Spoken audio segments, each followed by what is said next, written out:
Magandang araw sa inyong lahat. Nandito kami sa Boston. Ito yung barangay hall. Ayan.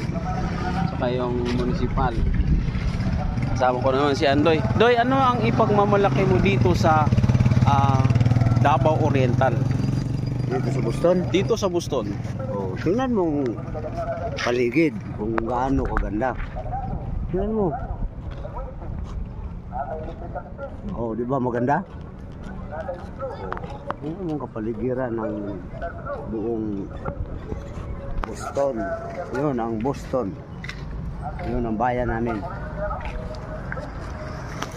Grabe, maganda nga dito sa Boston. Malapit na kasi ang pesta, ayan oh. Malapit na ang pesta sa Boston. Tingnan naman ang ambience dito, oh. Grabe. Oh. Oh. Yan, dagat na oh. Oh. Dagat na siya.